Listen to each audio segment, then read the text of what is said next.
ওরে ভাই রে ভাই, শাকিব খানের সঙ্গে অপু বিশ্বাস অন্য কারো বিয়ে দেবে, তারপর শবনম বুবলিকে কোনোভাবেই শাকিব খানের হতে দেবে না। আমরা সিনেমাতে মাঝে মাঝে একটা ডায়লগ শুনি, তুই আমার হলি না তো তোকে আমি কারো হতে দেব না। তেমনটাই হয়েছে অপু বিশ্বাসের বাস্তব লাইফের সঙ্গে।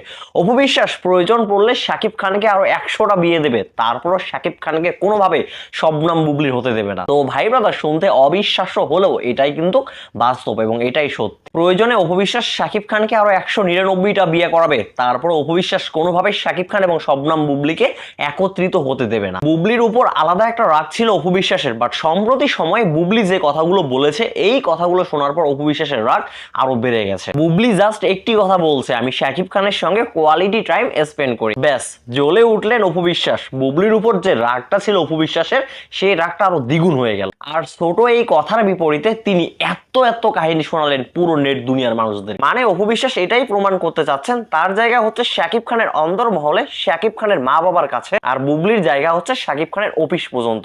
শাকিব খানের অফিসের বাহিরে শবনম বুবলি কোথাও যেতে পারবে না।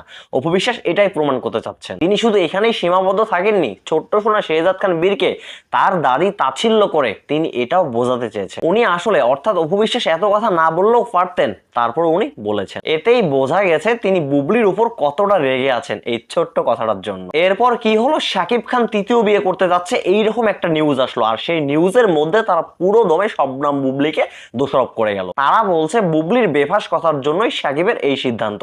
বাট অপু বিশ্বাস যে এত কিছু বলেছে, এত কিছু করেছে, তারা একবারও সেটা বললো না, একবারও সেটা তুলে ধরলো না। তাদের দুর্বলতা কোথায় এটা আমার জানা নাই, তাদের অবশ্যই দুর্বলতা আছে।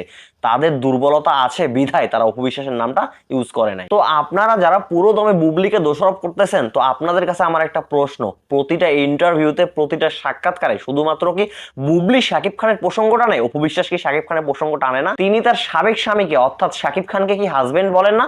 শাকিব খানের মাকে কি তিনি শাশুড়ি বলেন না? শাকিব খানের বোনকে কি তিনি ননদ বলেন না? তো আপনারা যারা বুবলিকে দোষারোপ করেন, অপু বিশ্বাসের এই সমস্ত কথাবার্তায় কি আপনারা বিরক্ত ফিল করেন না? যদি তাই না হন, যদি অপু বিশ্বাসের কথা আপনাদের এতটাই মিষ্টি লাগে, তাহলে কেন অপু বিশ্বাসের সঙ্গে শাকিব খানকে বিয়ে দিয়ে আবারও পুনরায় ঘরে তুলতেছেন না? তাহলেই তো সব বিতর্কের অবসান ঘটে। কেন শুধু শুধু বুবলির পিছনে পড়ে থাকেন? আর কেনই বা অপু বিশ্বাস প্রতিটা অনুষ্ঠানে গিয়ে শবনম বুবলিকে অপমান করে? ওনার সাবেক স্বামীর পরিবার যদি ওনাকে এতটাই পছন্দ করে, এত ঘটনা ঘটালো অপু বিশ্বাস, তারপরে যদি তারা অপু বিশ্বাসকে এতটাই পছন্দ করে, তাহলে কেন তার সাবেক স্বামীর পরিবার এটা জনসম্মুখে বলতেছে না? শেহজাদ খান বীরের উসুলায় শবনম বুবলি শাকিব খানের কাছে যায়, অপু বিশ্বাস কি যায় না? আব্রাহাম খান জয়কে নিয়ে কি অপু বিশ্বাস যায় না? অপু বিশ্বাস গেলেই ভালো লাগে, আর শবনম বুবলি গেলেই আপনারা বিরক্ত হয়ে যান। ডিভোর্স হওয়ার পরেও শাকিব খান অপু বিশ্বাসকে নিয়ে আমেরিকায় ঘোরাফেরা করলো, সারা দেশের মানুষ দেখলো, তারপরেও আপনারা কিছু বললেন না।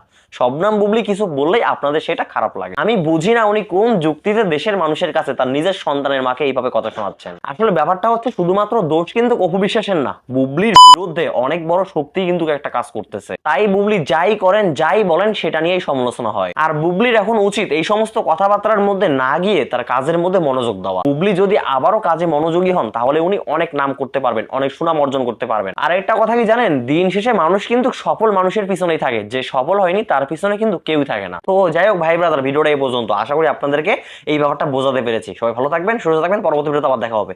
আল্লাহ হাফেজ।